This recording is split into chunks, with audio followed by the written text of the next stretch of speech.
just so they're not taking up 10 seats for a game. So we kind of keep it at a minimal for them purchasing tickets to go to a game. So then kind of after that part of the process, here are this is kind of what comes to the rest of the email, what they must do in order to get the tickets and complete the whole research for us. So next, like I said, they'll pick an option for receiving tickets, whether that's through their phone, through the MLB Ballpark app, or they can pick them up at will call. And that kind of leads me to my next bullet point, which is on game day. So which that means, in other words, this is the game that they're going to, that they emailed me that they wanted to attend. And so at the game, before they go into the stadium, they will purchase tickets from the ticket window for a future game, for additional game that they may go to. So when they go up to the window, they note the ticket window number, what number they're at, and then also the name of the seller, because that's key for the instrument when they receive the instrument after the game, which is the next bullet point. So they must complete the instrument. Once the game is over, I'll send them the link, and then also they have to decide whether they want to get reimbursed for those additional tickets that they bought, or they can keep those future tickets and just attend the game like normal. If they do get reimbursed, they must email me the transaction number, and then I'll forward that over to the Cardinals to get them reimbursed. Awesome. So now we're going to switch gears here and really dive deep into the analysis side from a Cardinals perspective, as well as our perspective, giving our information to the Cardinals. So the impact of the importance of the sell. In the entertainment world, people focus on experience and memories, whether it's intentional or not. That's what comes from it. And the big question the Cardinals need to ask themselves are the Cardinals box office ticket sellers providing positive or negative ones?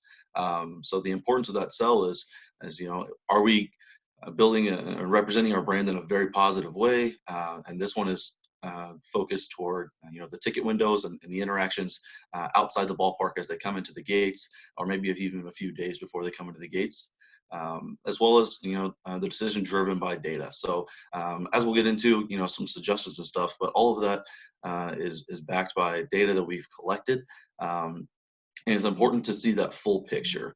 So, asking for data and other parts of the customer experience is vital. So we'll go into some important questions, but not only is that interaction at the ticket window important, it's important to hear about everything else that happens in that customer experience. So, how crowded is the ballpark that night and things of that nature. So you can kind of tell the whole story with the data. So to talk about the post-instrument survey, as Adam mentioned, we'll send it after the game, and they'll fill it out based on their experience at the ticket window, as well as their experience inside the ballpark. They then have the option to be reimbursed for the tickets they purchased at the window, or they can keep those additional tickets. And after they complete that instrument, it'll be stored in our database. We use SurveyMonkey so that we can start with our analysis process to give back to the Cardinals. All right, so we're going to dive into how the Cardinals implement it. So we picked 5 questions. These are the main areas that we really presented and highlighted in our presentation to the Cardinals. And I will read these. So did the seller have their name presented in any way? Did the ticket seller greet you in a friendly manner? When you walk up to the window, was the seller on the phone, texting, looking at emails, or eating? How was the body language of the ticket seller? And in your opinion, did you receive excellent customer service at the ticketing window? That last one is definitely the one we highlight the most. As I mentioned, that positive or negative customer service aspect is really what the Cardinals want to focus on as a brand, and to focus on that, the ticket seller at the window.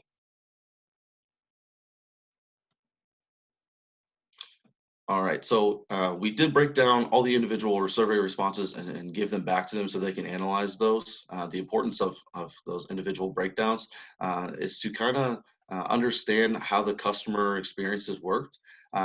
So, say there was 100 surveys and 8 of them had negative experiences. They can go into those individual survey responses and they can analyze, what went wrong in that process and how they might apply that to some sort of training or something like that to fix that problem. As well as the open-ended questions. A lot of times they have really good suggestions or information that they can apply to their organization as well as their training from those individual survey responses. And then from an overall analysis perspective, it might be technical improvements such as, the microphone on Windows 25 might not be working well, or we had a problem with the software of the Pro Venue that they use to get the tickets, in which we provide suggestions from that analysis for maybe additional training at the beginning of the year for new hires, as well as compare common trends year over year. As Adam mentioned, we've done this for a couple of years, so it's important to see how they trend from 17 to 18, 18 to 19, and next year 19 to 21. And how the Cardinals are representing their brand is a huge question, as I mentioned earlier, and we'll kind of end on this. As a brand and an entertainment company, the Cardinals are really important on how we're representing our brand, not only at the window but overall. So the Cardinals have a very historic brand that they really like, and they have a strong culture in St. Louis. So it's all about living up to that and making sure that the data is backing that as well. Just for a quick summary, just that process beginning to end. So as Adam talked about, the creating and contact of that very trusted database, into the process of communication, we're the kind of the middleman between the secret shoppers and the Cardinals, into the secret shopper experience, in which they receive the instrument for our data collection and how we analyze it and use that data to drive suggestions to the Cardinals, so the Cardinals can use that implement into their training programs or their business as usual.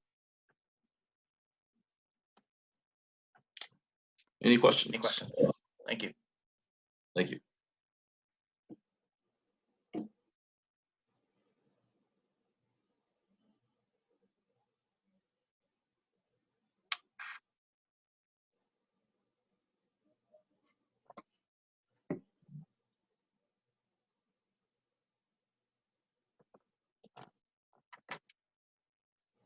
Guys, with the research that you've done, how have you seen the Cardinals implement your work?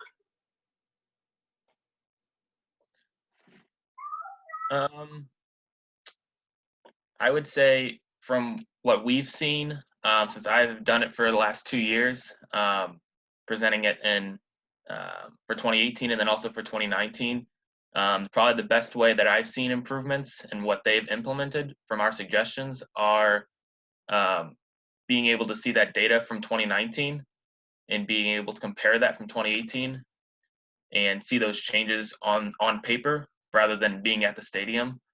So I think that's the best way that I've seen it over the last 2 years that I've worked with the Cardinals and collecting this data and being able to give them suggestions to improve the overall customer service. I just piggyback on that and say, since the switch to digital ticketing in the ballpark app, as we incorporated that this year, you could just see the Cardinals wanting to. They trust the data that we're giving them, so they're giving us new topics that are really going to help out their organization as a whole, from transitioning from those paper tickets to digital tickets. So opening that up this year was a huge thing, and I think they're going to implement some of the data that we gave back to them in the following seasons, especially on the ballpark app. Yeah, just another quick note. From 2018 or 2019 was the first season that they used the MLB ballpark app through this. So originally in 2018, it was either through you could pick them up at will call, or you could actually get the tickets printed at your house. So it's a little transition that we've seen from 2018 to 2019, and obviously this season, if it ever happens. But yeah.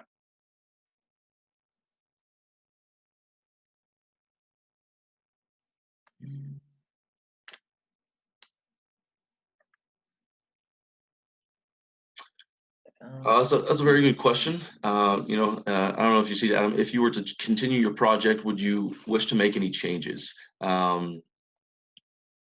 I kind of like the process that we have, being the middleman there. I feel like it's very effective for the Cardinals, obviously, as well as we're getting the experience of this data collection and analysis. But again, I would say I really like the way the project is now. Just having those questions ready. We pretty much change them every year, as me and Adam presented a couple months ago, and we have some things we're going to change as far as questions that we're asking the secret shoppers. But other than that, I really like the process of the research. Yeah, another quick note. The only thing that we kind of talked about for this season, the change from last season is for like the open-ended questions, rather than just having a yes or no answer, making them explain their yes or no answer and have a little better explanation of what kind of happened at the ticketing window, rather than just yes or no. And that really doesn't give us much information other than it was good or bad. So making sure you have that explanation part there and being able to relay that to the St. Louis Cardinals to see what they need to do different or improve on.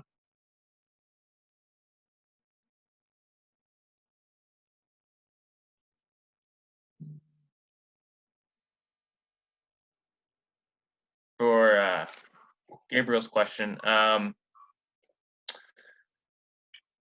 would say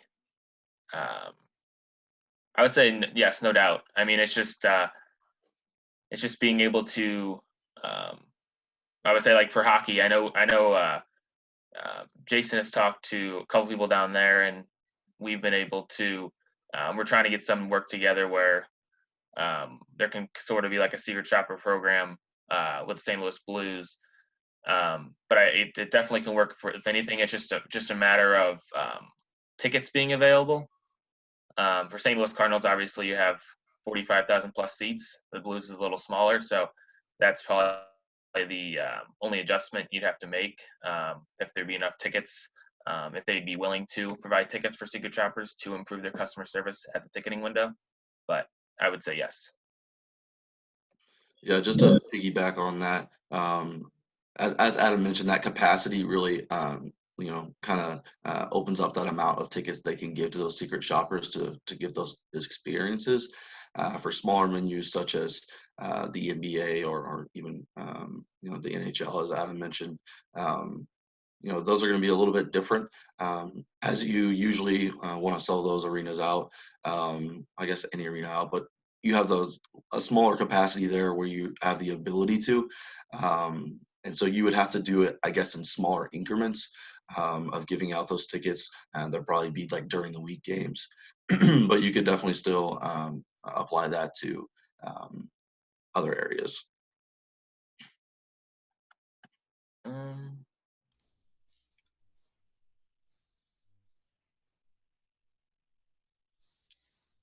I would say for the biggest change that we've made since I've started would probably, like we said earlier, just the questions that we ask and how we ask them to make sure we're collecting that data as efficiently and effectively as possible.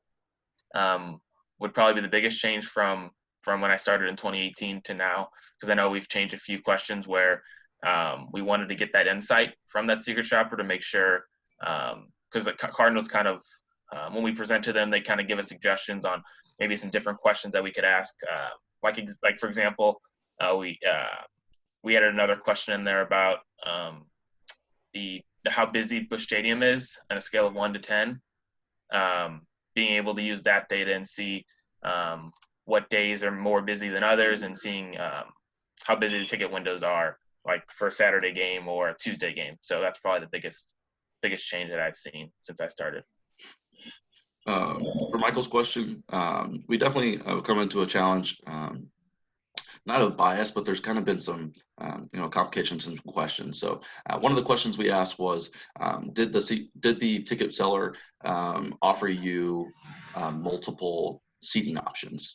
And some of the responses might have said No, they didn't. But a lot of them, because they wanted to get their tickets and get inside the game, might have said,